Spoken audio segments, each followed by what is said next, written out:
Price the lord. ಇಂದಿನ ವಾಚನದ ಧ್ಯಾನಕ್ಕೆ ತಮಗೆಲ್ಲರಿಗೂ ಸ್ವಾಗತ. ನಿಮ್ಮಂತ ದೇವರು ಯಾರಿದ್ದಾರೆ? ಪ್ರಿಯರೇ, ಇಂದಿನ ವಾಚನಗಳಲ್ಲಿ ಮೀಕ ಪ್ರವಾದಿಯ ಮುಖಾಂತರ ಮತ್ತು ದುಂದುಗಾರ ಮಗನ ಸಾಮತಿಯ ಮುಖಾಂತರ ದೇವರ ಹೃದಯದಲ್ಲಿ ಏನಿದೆ, ದೇವರ ಹೃದಯ ಹೇಗಿದೆ ಎಂಬುದಾಗಿ ನಾವು ಧ್ಯಾನಿಸುತ್ತೇವೆ. ದೇವರ ಹೃದಯ ಒಳ್ಳೆಯ ಕುರಿಗಾಯಿಯ ಹೃದಯದಂತೆ ತನ್ನ ಜನರನ್ನು ಮೇಯಿಸುವ ಅಥವಾ ಜನರಿಗೆ ಬೇಕಾದ ಒಳ್ಳೆಯ ಆಹಾರ ಕೊಡುವ, ಕುರಿಗಳನ್ನು ಕಾಪಾಡುವ, ಪ್ರೀತಿಯಿಂದ ನೋಡಿಕೊಳ್ಳುವ ಆ ಗುಣವನ್ನು ಆ ದೇವರ ಹೃದಯ ಹೊಂದಿದೆ ಎಂಬುದಾಗಿ ನಾವು ಧ್ಯಾನಿಸುತ್ತೇವೆ.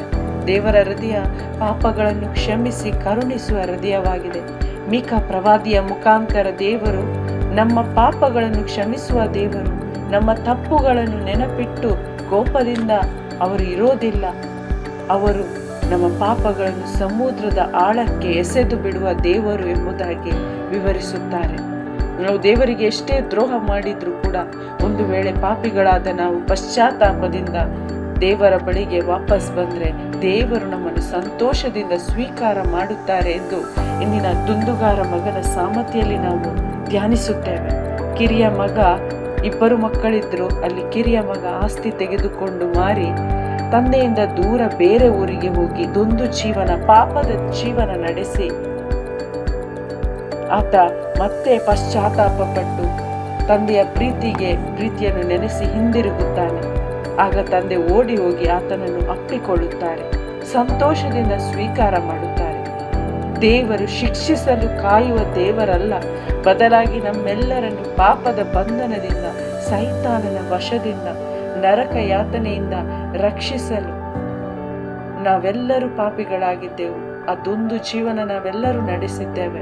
ಆದರೆ ಪಶ್ಚಾತ್ತಾಪದ ದೀನ ಮನದಿಂದ ನಾವು ವಾಪಸ್ ಬರುವಾಗ ನಮಗೆ ಅರಿವಾಗುತ್ತೆ, ಪ್ರಿಯರೇ, ತಂದೆ ತಮ್ಮನ್ನೇ ಬರಿದಾಗಿಸಿದ, ನಮ್ಮ ಪುತ್ರನನ್ನೇ, ಯೇಸು ಕ್ರಿಸ್ತನನ್ನೇ ನಮಗಾಗಿ ದಾರೆ ಎರೆದು ನಮ್ಮೊಬ್ಬೊಬ್ಬರನ್ನು ರಕ್ಷಿಸಲು ಎಂಥ ಕಾರ್ಯ ಮಾಡಿದ್ದಾರೆ, ಎಂಥ ತಂದೆಯ ಪ್ರೀತಿಯ ಹೃದಯವಾಗಿದೆ ಎಂದು ನಮಗೆ ಅರ್ಥವಾಗುತ್ತೆ.